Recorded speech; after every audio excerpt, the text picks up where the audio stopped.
Hey, what's up guys? Greg McCoy here, owner at Hidden Gym. I'm also a personal trainer of 12 years and competitive bodybuilder, also 12 years. Hey guys, Jeremy Yablonsky here, former professional hockey player. Right, Yablonsky countering with a series of short lefts. Golden Glove boxer and MMA fighter. I've been here at Hidden Gym training with Greg for the last few weeks, whipping my butt in shape. All right, today we're gonna take you guys to a really unique workout.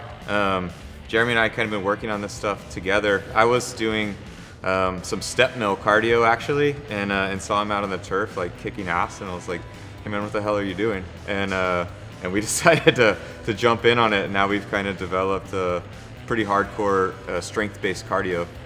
Definitely, it's a good training, you know, it's functional training. You know, you see kind of a lot of strong men doing this training for the cardio part because you get such a good cardio work out of it, improving your VO2 max, but basically very still strength-based with everything, carrying big weights, pulling big weights, but it just kicks ass for cardio as well.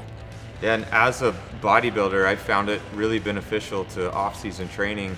One, it's got my resting heart rate much lower, which is great for health benefits. I've gotten a bit leaner.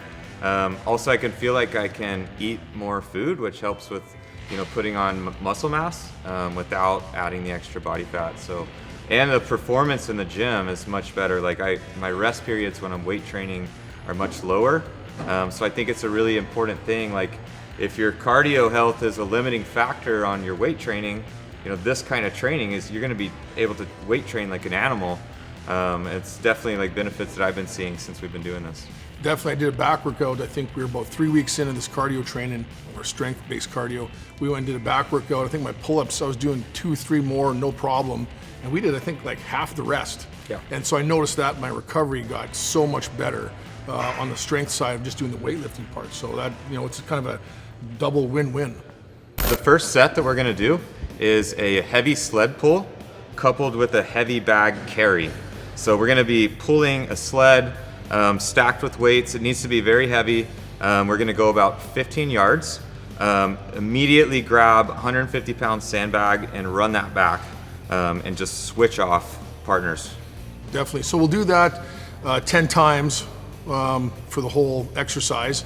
The best thing we got, or the most important thing, is the rest ratio with that. So basically right now we're doing a 1-to-1. Greg will go through it. As soon as he drops that bag, then I'll start my round. Other ways to start this, if you're not quite in shape, which we did when we started a few weeks back, is a 2-to-1 rest. So that works good if you have 3 people doing it, because you will get that 2-to-1 rest doing that. We couldn't quite do the 1-to-1 rest when we started. I think we're there today, so we're gonna hit it up for this one on a 1-to-1 rest, and we'll see how we do.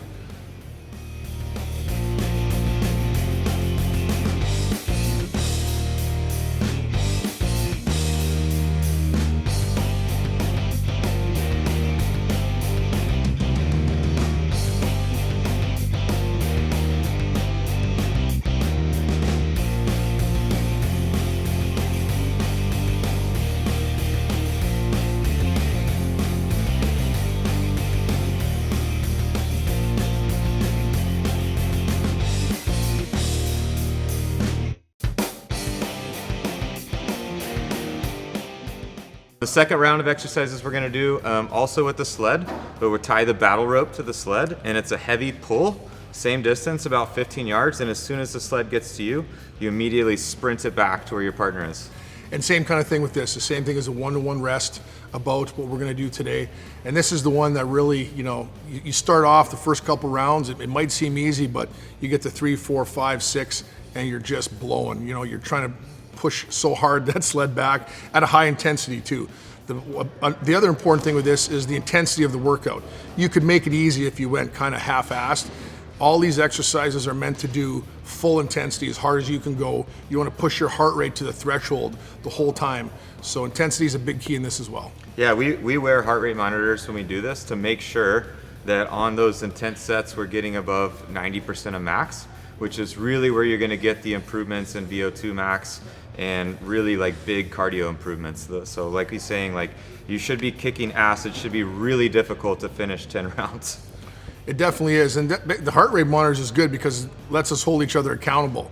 If my heart rate's not up or Greg's is not, he was like, dude, you're slacking today, right? So you can kind of hold each other accountable too, which makes it fun.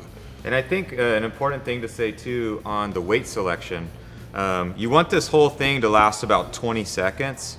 If it's taking you 40 seconds to a minute to pull that heavy thing, it's too heavy. And also, if it only takes you 5 seconds to get the sled 15 yards, you need to put some weight on there.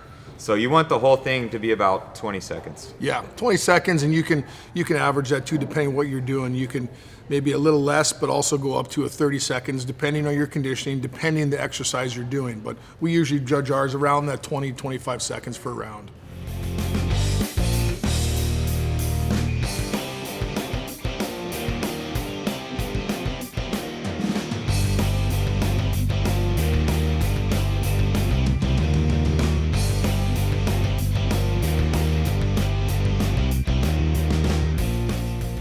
All right, guys, that's a wrap. Basically, you've got 2 different sets of 2 exercises. You're doing 10 rounds apiece. Don't feel bad on that second one if you don't even finish all 10 rounds. It should be extremely difficult. But all in all, each one's going to take about 15 minutes. We rest about 5 minutes in between the 2 rounds, and that's a wrap. Definitely, yeah. The second set of rounds and the different exercises you go to, we've been pushing to get the last 10, and we haven't, because we've dropped off too much where it's non-beneficial. So we really try to push it to the limits. Today we'll see if we can get 10, because we've been working on the conditioning, but we'll see how sweaty we are and how long we can push it. Finish up, I want to say thanks to Man Sports, providing us always with badass supplements, keeping us rocking through these workouts, and then especially our recovery too, which is the other important part to everything. So rock on, Man Sports. Yeah, you can find Hidden Gem at our homepage, hiddengem.net. And of course, we're on all social medias. Instagram is hidden_gem, Facebook, Twitter, YouTube, everything. But yeah, give us a follow. And if you're in the Dallas, Allen, Texas area, we'd love to have you. Come say hey.